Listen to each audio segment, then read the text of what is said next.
हरे कृष्ण, आप सभी का स्वागत है फिलोसॉफिकल सीरीज में। मैं हूँ श्री चैतन्य चंद्र दास।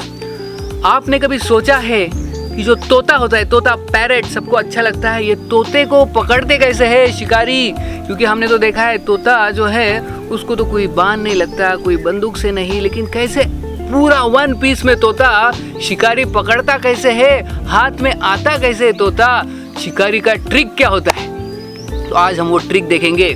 जब शिकारी जंगल में जाता है और ढूंढता है कि तोते कहाँ है, तोते कहाँ है। जनरली तोते जो होते हैं एक पेड़ पे काफ़ी सारे तोते रहते हैं, तो वो शिकारी क्या करता है, पहले ढूंढता है कौन से पेड़ पे काफ़ी सारे तोते रहते हैं। अभी उनको पकड़ना कैसे है, तोते को पकड़ते कैसे है? शिकारी क्या करता है, शिकारी उस पेड़ पे जाता है और एक टहनी, एक डाली के ऊपर एक झूला लगाता है, झूला।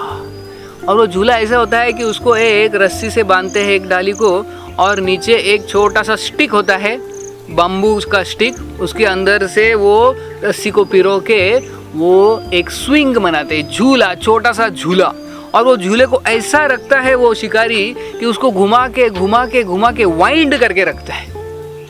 तो वो वाइंड करके पूरा उसको घुमा के वो शिकारी वो स्विंग या झूले को रखता है।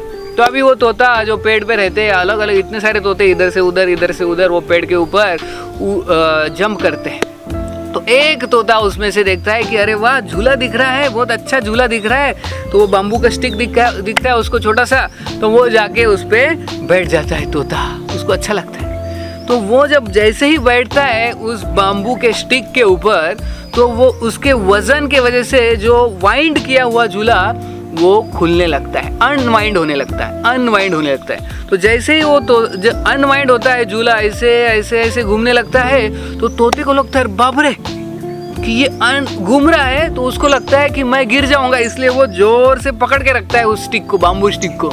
और वो वजन से जैसे ही जो जोर से पकड़ता है, वो वजन से और वो घूमने लगता है। झूला ऐसे घूमता है और उसको लगता है मैं गिर जाऊंगा, इसलिए वो उसको जोर से पकड़ के रखता है। तो उसको पता नहीं है कि एक्चुअली तोते के पास पंख है।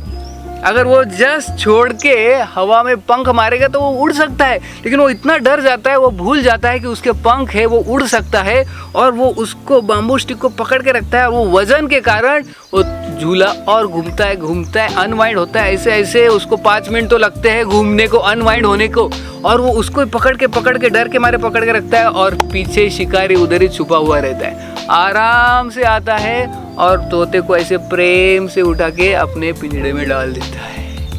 तो सोचिए कैसे पकड़ते हैं तोते को। तो तोते के जीवन से क्या सीख सकते हैं कि हमारे जीवन में भी हम क्या करते हैं, माया को पकड़ के रखते हैं और सोचते हैं कि मैं माया में क्यों हूँ, माया मुझे छोड़ती क्यों नहीं है। एक्चुअली माया ने हमको पकड़ा है, हमने माया को पकड़ के रखा है। एक्चुअली अगर हम सोचेंगे कि हम आत्मा है, हम शरीर नहीं है, और इस भौतिक जीवन से, इस भौतिक जगत से, इस भौतिक लोगों से, इधर जो व्यक्ति है, आसक्ति अगर छोड़ देंगे, भौतिक आसक्ति, तो हम मुक्त हो सकते हैं, पूरी तरह से मुक्त है। हमें कुछ डर नहीं रहेगा। लेकिन हम ही भौतिक चीज़ों से, भौतिक व्यक्तियों से इतने आसक्त हो जाते हैं और उनको पकड़ के रखते हैं, और उसके कारण हम बंध जाते हैं। लेकिन अगर हम विचार करेंगे कि हम शरीर नहीं, आत्मा है, भगवान के दास है, तो तुरंत मुक्त हो सकते हैं माया से। तो माया को हमने पकड़ा है, माया ने हमको नहीं पकड़ा है। अगर हम छोड़ देंगे माया को तो हम मुक्त हो सकते हैं तुरंत, उस तोते की तरह। लेकिन तोता पकड़ के रखता है और बंध जाता है। हरे कृष्णा।